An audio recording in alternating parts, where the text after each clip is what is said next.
A Bíblia nos ensina que Deus é Espírito eterno. Ele existe por toda a eternidade. Ele sempre existiu. Nunca houve um momento em que Deus não existiu ou algum momento em que Ele vai deixar de existir. E a Bíblia nos diz que esse Espírito eterno, todo-poderoso, onipotente, onisciente, onipresente, de uma grandeza tal que nós não podemos ao menos imaginar, a Bíblia nos ensina que Ele é santo. No linguajar bíblico, isso significa que esse Deus é puro, Ele é perfeito. Não há nele nenhum desvio, nenhum erro, nenhum desequilíbrio, nada torto, nenhuma má intenção, nenhuma mágoa, nenhum ódio, nenhuma perversidade. A pureza e a perfeição de Deus são tão grandes que a própria Bíblia, quando tenta explicar, tem que usar metáforas ou figuras humanas para nos dar uma ideia da perfeição do ser de Deus. Esse Deus, na sua sabedoria, que nós não podemos sondar, Ele, na eternidade, concebeu um plano para ter ao seu lado criaturas, seres morais, que soubessem a diferença entre o bem e o mal, e que voluntariamente ficassem com Deus, quisessem ficar com esse Deus para adorá-lo e servi-lo eternidade afora, sem que tentassem tirar a glória de Deus, puxando-a para si próprios. Porque esse é um risco quando você tem seres que são capazes de pensar, raciocinar, que têm consciência, se avaliam, sabem o que é o bem, sabem o que é o mal. A tendência de qualquer ser assim é se admirar, se comparar e se julgar melhor ou superior do que os outros. Agora, aqui está o grande dilema. Como é que este ser, esse Espírito eterno, puro, perfeito, poderia realizar o seu plano? De uma maneira que nós não sabemos explicar, a Bíblia não nos revela, esse Deus, dentro da sua sabedoria, do seu poder, da sua majestade e da sua glória, permite a entrada do pecado no mundo, mas de uma maneira que Ele não é o autor do pecado, mas as criaturas que Ele fez, voluntariamente, porque quiseram, resolveram virar as costas para Deus, se afastar de Deus e experimentar o pecado, ferindo então, e essa é a linguagem que a Bíblia usa, entristecendo esse Deus, ferindo o seu coração e fazendo com que a justiça de Deus, a sua santidade, determinasse a condenação deste ser que Ele mesmo havia criado, com essa possibilidade de pecar. E aí o próximo passo no plano de Deus é resolver a questão do pecado. Como fazer, então, para que esse princípio, esse erro, essa separação dele, essa inclinação para ser contra Deus, para roubar a glória de Deus que entra no mundo, é claro, sem jamais pegar Deus de surpresa, mas como parte do seu próprio plano, como resolver isso? E o caminho de Deus é surpreendente. Ele mesmo se torna um de nós. Ele vem ao mundo, se torna parte da raça humana, nasce de uma mulher, se submete aos processos normais de crescimento do ser humano, tem uma alma verdadeiramente humana, um corpo verdadeiramente humano, passa pelos sofrimentos, provações e tentações que o ser humano passa, e na cruz do Calvário, ele experimenta a morte por aqueles que ele decidiu salvar.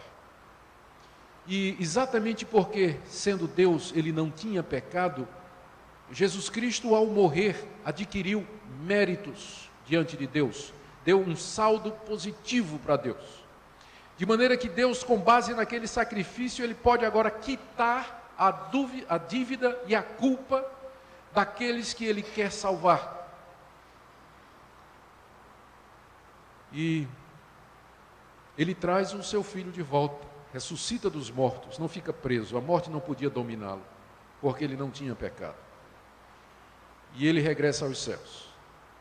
E essa história toda, esse drama cósmico, ele passou por várias etapas na história da humanidade. Desde o começo, quando Deus criou o primeiro casal, lá no Jardim do Éden, Deus já estava mostrando qual era o seu plano, a partir do momento em que ele declara no jardim que um dia viria alguém da descendência da mulher para esmagar a cabeça de Satanás, a cabeça da serpente.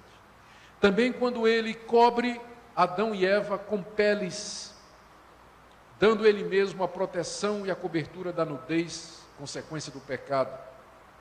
E aí, através da história que nós lemos no Antigo Testamento, vez após vez, Deus vem mostrando ao seu povo que esse é o seu plano. E quando ele chama um povo de entre a raça humana, os descendentes de um homem chamado Abraão, Deus se revela mais claramente. E Deus institui, Deus cria no meio daquele povo, revela uma religião, cujo centro é o sacrifício de animais.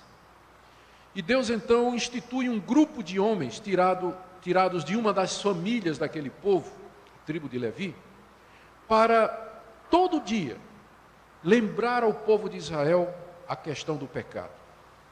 Fazendo o quê? Tomando animais que tinham que ser perfeitos, sem nenhum defeito, e matando aqueles animais em cima de um altar, escorrendo aquele sangue, e salpicando aquele sangue no povo e no próprio tabernáculo onde o altar estava localizado. Isso ano após ano, todo ano, havia um sacrifício enorme, grande, que era o principal de todos, no dia chamado o dia da expiação, em que o sumo sacerdote entrava no santuário, no Santo dos Santos, trazendo o sangue de um animal perfeito, sem defeito, que ele primeiro derramava em seu próprio favor, para purificar os seus próprios pecados, e em seguida aspergia lá no íntimo do santuário, o propiciatório, que era a tampa da arca, e ali ele confessava a Deus os pecados do povo e pedia a Deus o perdão. Todo ano isso era feito, ano após ano. Dezenas de anos, centenas de anos, milhares de anos, as coisas aconteceram dessa maneira. E o objetivo de Deus era dizer para o ser humano: você é um pecador, você não pode se chegar a mim pelo seu mérito. Você precisa resolver o problema do pecado para poder se chegar a mim, e só tem uma maneira: é vida. A vida tem que ser derramada, o sangue tem que ser vertido.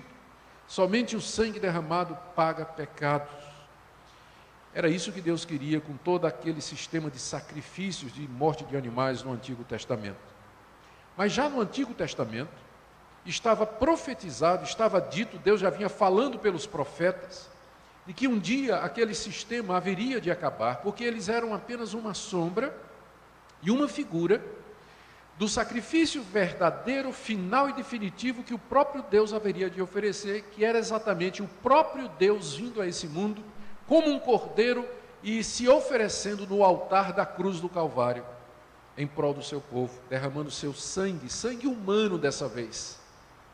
Antes era sangue de animais, mas agora o sangue humano foi derramado, como pagamento de uma vez para sempre pelo pecado do povo de Deus.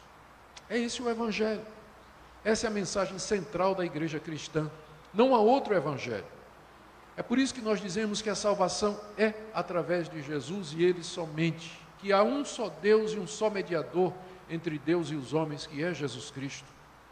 E que nós não podemos ser salvos pelas nossas obras, pelas coisas boas que nós pensamos que podemos fazer.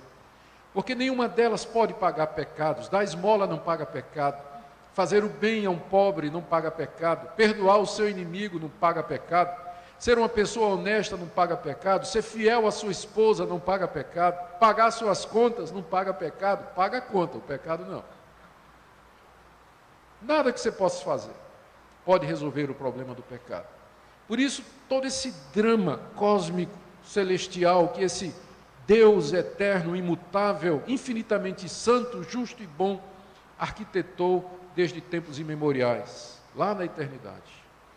E é para a consumação disso que a história caminha. Estamos caminhando para o fim desse drama, da história do mundo como nós o conhecemos, quando o nosso Salvador vier para consumar aquilo que Ele começou, para reunir-nos e nos livrarmos definitivamente da presença do pecado. Essa foi a mensagem que foi pregada pelos apóstolos de Jesus Cristo, desde o início da igreja cristã. É a mesma mensagem que nós pregamos 2000 anos depois.